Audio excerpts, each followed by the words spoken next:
Estamos iniciando uma nova aula. Hoje iremos falar sobre eletrostática, na verdade, dar continuidade ao conteúdo de eletrostática. E nessa aula iremos tratar dos processos de eletrização e a lei de Coulomb.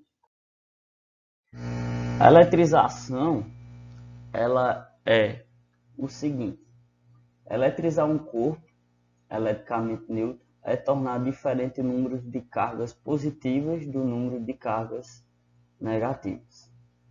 Exemplo, tem o GIF aí, onde o professor ele carrega uma esfera que estava anteriormente neutra com cargas positivas, ou seja, com prótons, e ao tentar aproximar de outra com a mesma quantidade de carga, conseguimos perceber que elas se repelem, certo?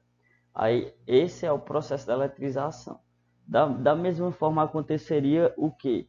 Se eletrizássemos essa esfera neutra com elétrons de carga negativa e aproximássemos de outra esfera que possuísse a mesma carga negativa, consequentemente aconteceria a mesma coisa. Elas iriam se repelir, certo? Mas se fosse de cargas contrárias, consequentemente acabariam se atraindo ao aproximar uma da outra. Aí o corpo que ganha elétrons fica eletrizado negativamente e o que perdeu elétrons fica eletrizado positivamente. As cargas positivas, ou seja, os prótons, estão no núcleo e não participam do processo de eletrização, certo? A eletrização ela pode ocorrer de duas formas. O corpo que cedeu elétrons ficará eletrizado positivamente e o corpo que recebeu elétrons ficará eletrizado negativamente. Existe a série triboelétrica. Essa série triboelétrica ela serve para a gente conseguir determinar quais são os tipos de materiais que possuem maior facilidade de transportar cargas, certo?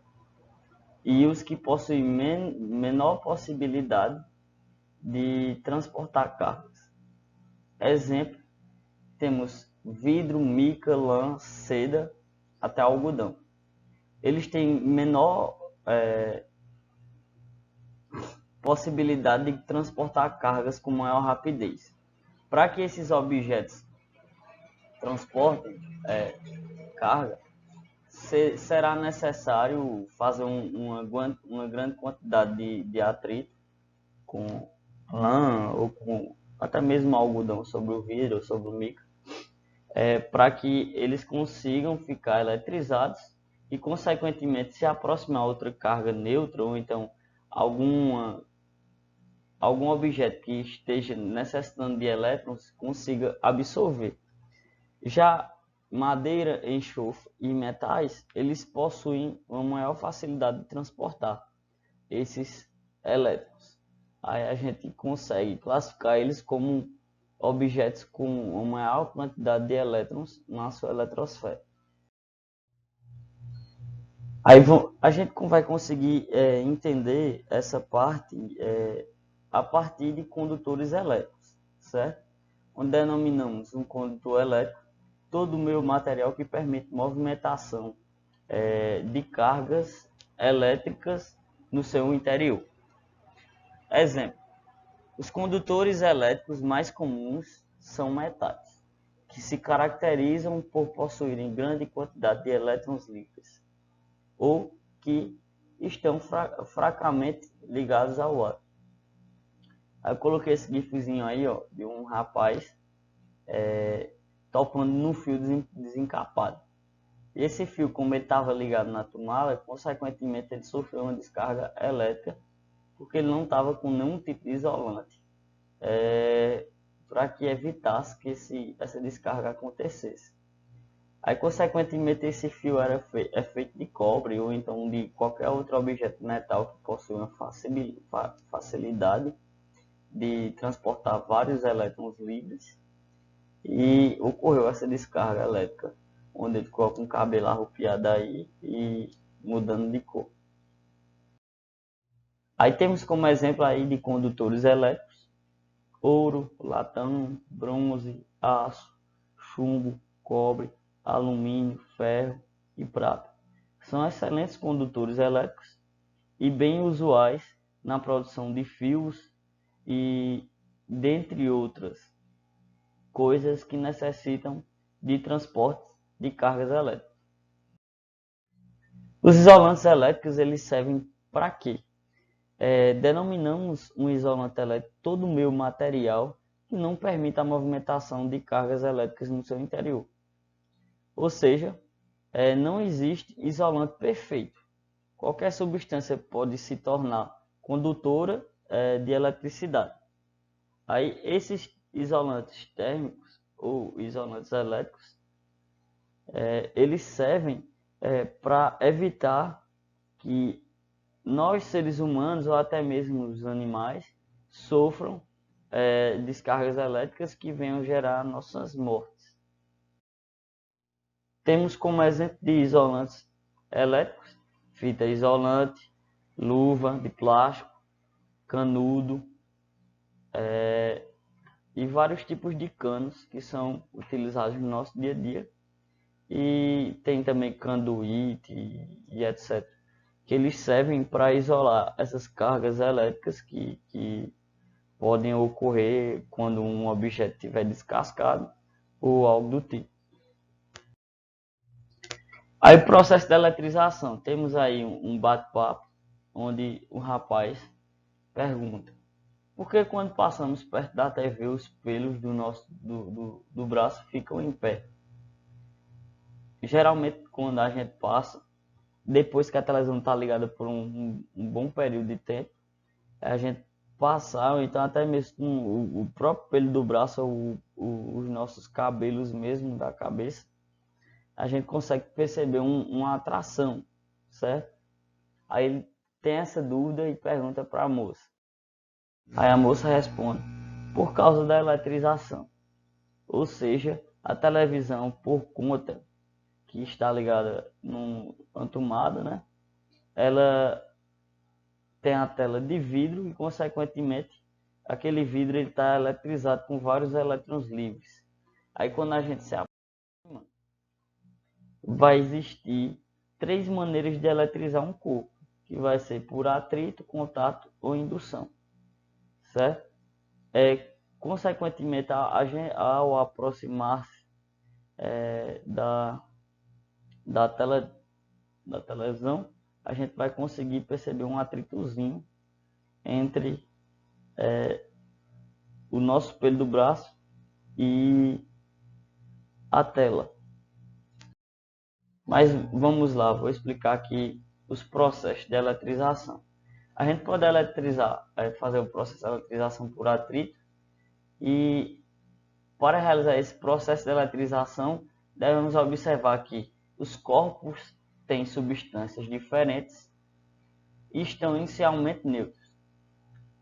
Após eletrizados, os corpos terão cargas de sinais opostos.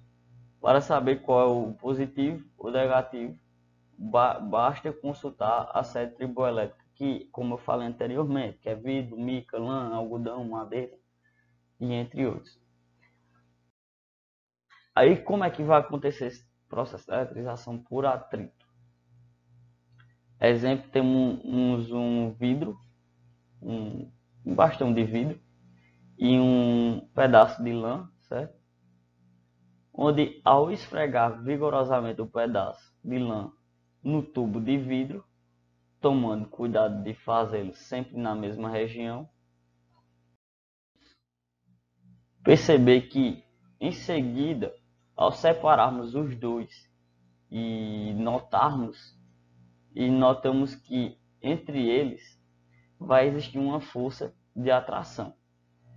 Isso se deve ao fato de a lã ter retirado elétrons do tubo de vidro, tornando eletrizado positivamente, ou seja, com déficit de elétrons, enquanto ela eletrizou-se negativamente.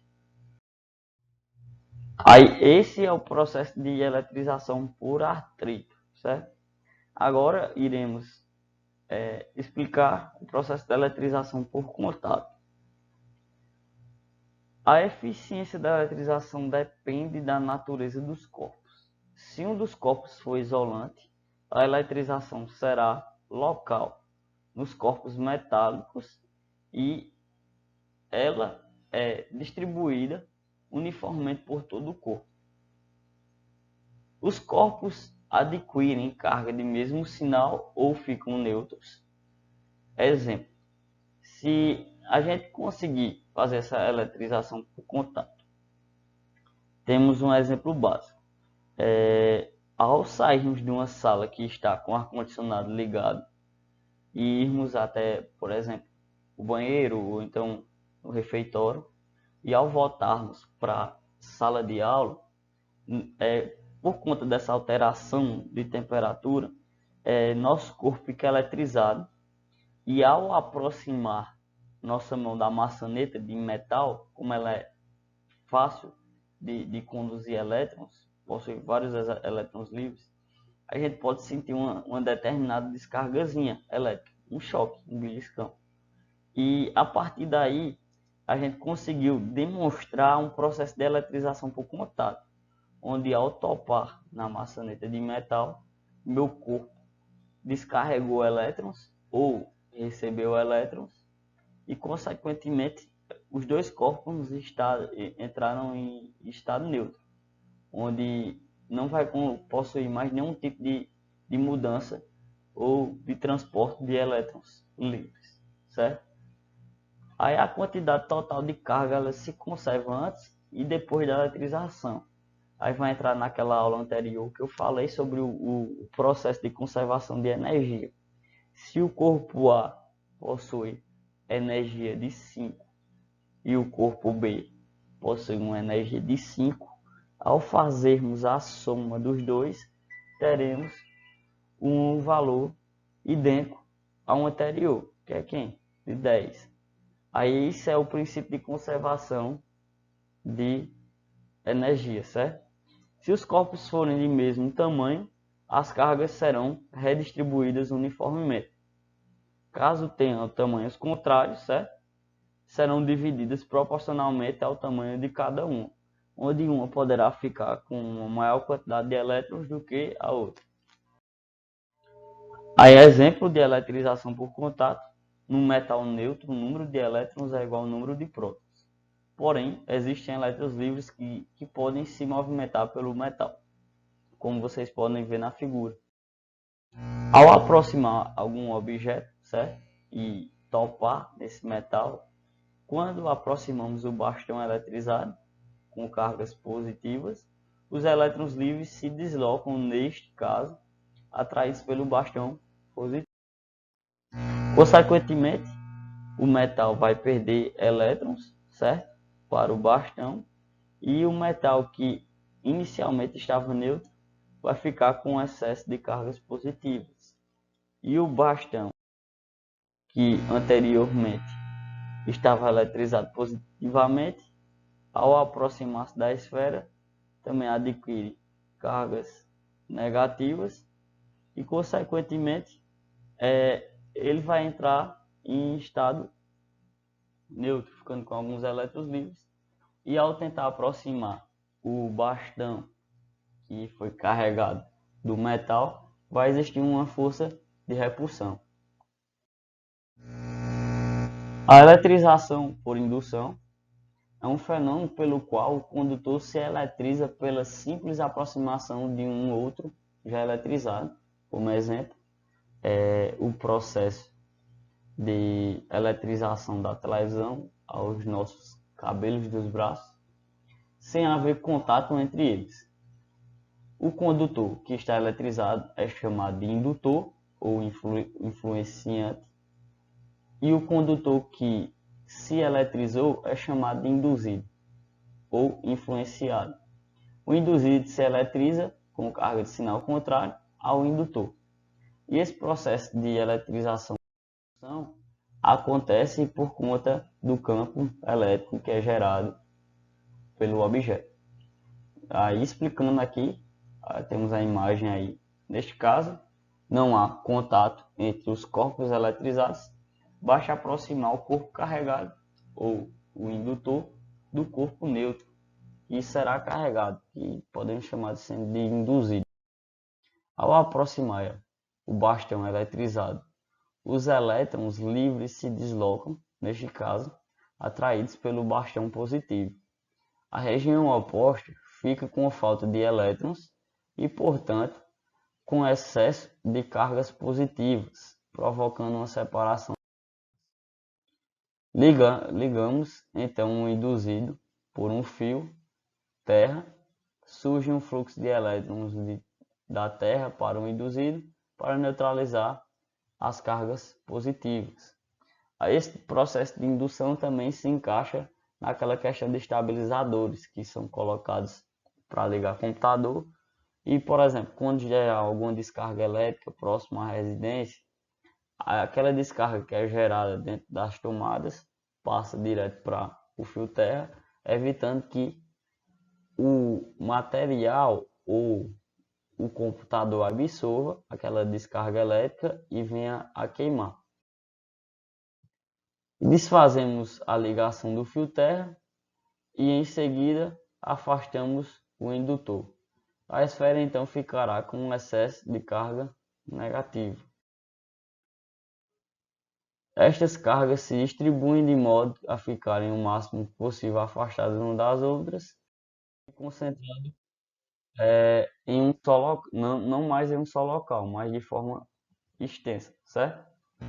E por último, e após todas essas análises que foram criadas, certo?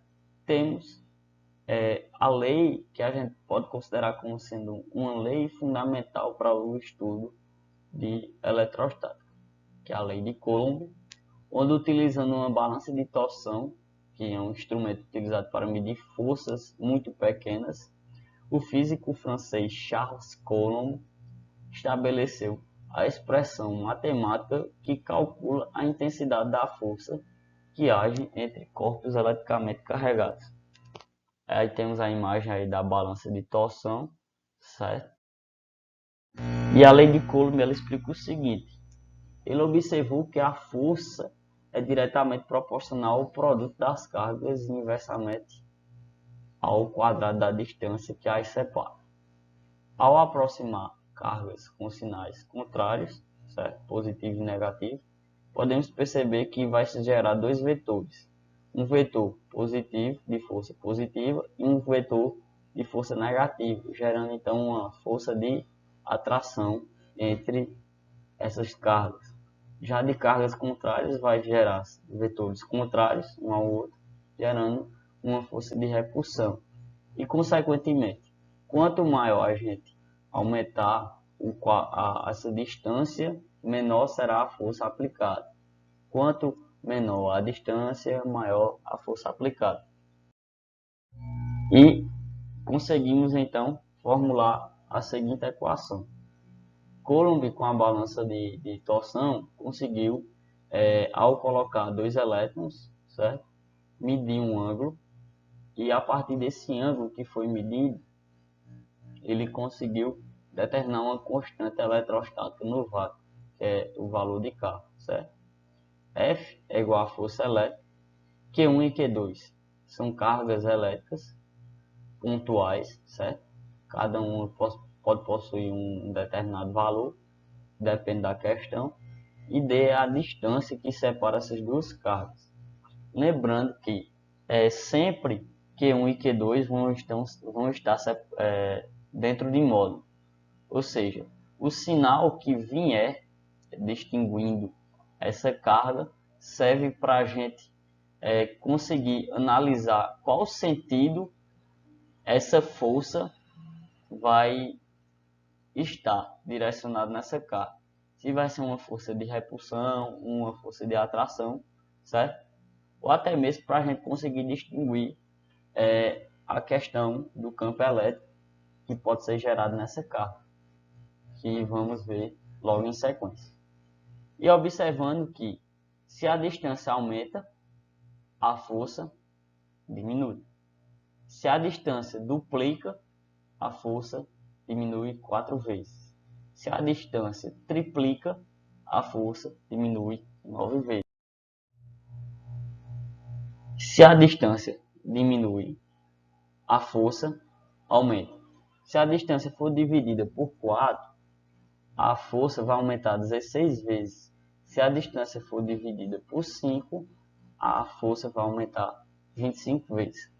Aí isso aqui a gente consegue perceber essa questão da proporcionalidade e dessa questão de inversamente proporcional entre a força e a distância. Aí a partir dessa equação aí, a gente consegue então calcular quais são as forças geradas em cargas elétricas. Por hoje é só. Logo em seguida, irei gravar uma nova aula falando sobre cargas elétricas, como calcular essa carga elétrica e campo elétrico, certo? E é isso, vamos dar continuidade no assunto da eletrostática. Não deixe de deixar seu like, se inscrever no canal. Qualquer dúvida, só deixar nos comentários. Tchau, tchau. Até a próxima.